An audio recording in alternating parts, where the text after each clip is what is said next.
Estamos de volta com o Jornal Centro-Sul, aqui pela TV Centro-Sul, pertencente à Fundação Dom Alfredo Schaffler. Recebendo aqui o economista e doutor em economia, Otílio Rodrigues Neto, mais uma vez para conversar conosco sobre o desempenho da economia brasileira.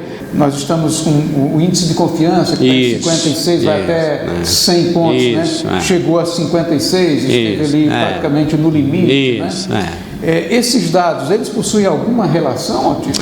Porque é o seguinte, Erivan, a economia é uma ciência humana, apesar de lidar com números, com produção, com valores, com dinheiro e tudo mais, mas é uma ciência humana.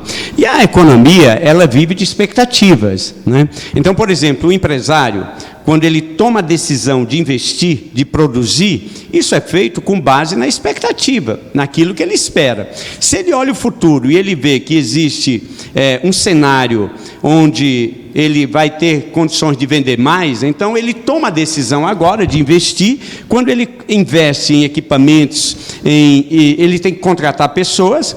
Essa decisão de contratação gera mais empregos, gera mais renda, que gera mais consumo, e aí começa a mobilizar o dispositivo econômico, as engrenagens econômicas, né, para gerar um crescimento econômico, que é o que todos nós esperamos, né? Bom, o Brasil, o mundo passou por momentos muito difíceis por conta da pandemia, tudo estava se encaminhando para uma conclusão, para a retomada, as pessoas estão ansiosas, a gente observa andando pelas ruas, agora com a liberação, lá em São Paulo, a liberação do uso da máscara em ambientes públicos abertos, né? Então você vê que as pessoas estão indo ao shopping, as pessoas estão saindo, estão frequentando restaurante, bares. Isso não é um movimento localizado, isso é um movimento que acontece no mundo inteiro. Então as pessoas querem voltar a ter uma vida normal, e foi retardado um pouco por conta da guerra,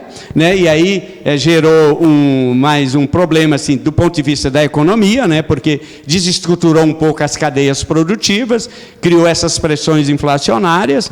Então, mas assim, as pessoas querem voltar a uma vida normal, e a gente espera que agora, daqui a pouco, o mundo retome a atividade econômica, o emprego, o consumo, a renda, o investimento, todos os agregados macroeconômicos voltem a uma situação de normalidade.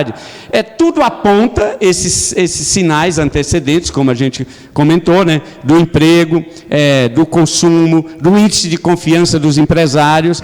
Tudo isso está sinalizando, apontando para uma retomada do crescimento econômico. E é isso que a gente espera. Com base naquilo que você tem observado, ainda vamos ter aí um período de transição? É isso que aponta os sinais, os indícios. Agora, nem tudo, como na vida, são flores, né? Tem alguns indicadores também preocupantes, né, para o que vem pela frente.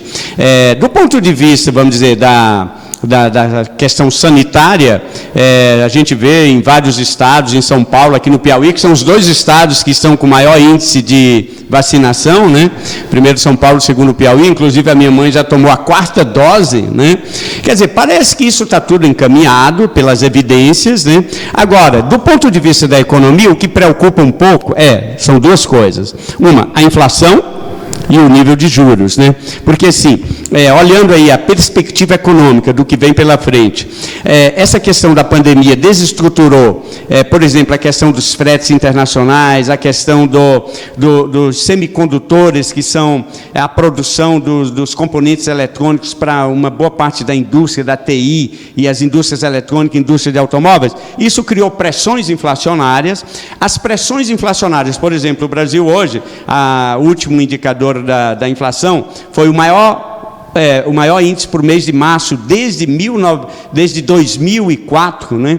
Foi o maior índice. Isso preocupa um pouco, porque a inflação, a gente sabe, nós temos uma herança inflacionária, uma memória inflacionária terrível no Brasil, que ela pode se realimentar por si mesma, e aí isso cria a necessidade do governo aumentar juros, e isso vai inibir um pouco o consumo, né? Então, quando aumenta os juros, dificulta o empresário de investir, porque quando ele não tem recursos próprios, ele tem que se financiar para o investimento produtivo, na compra de máquinas e equipamentos, e do ponto de vista do consumidor, aumenta a taxa de juros, dificulta um pouco a aprovação do crédito e também aumenta a inadimplência e a própria concessão de crédito. Então, isso é o que preocupa um pouco, né? Agora, no Brasil tem mais um componente aí que gera instabilidade, que é a questão das eleições no Brasil. É ano de eleição, e isso vai ter muita gente especulando, vai ter muita gente no mercado financeiro e a própria mídia querendo explorar narrativas das mais diferentes ordens, e isso pode criar muita instabilidade, muita volatilidade. É bom a gente se preparar, porque nós vamos conviver com momentos de grande volatilidade este ano. Se não fosse isso, pelos indícios, as evidências, é que tudo caminharia no sentido de uma retomada, embora lenta, mas uma retomada do crescimento econômico.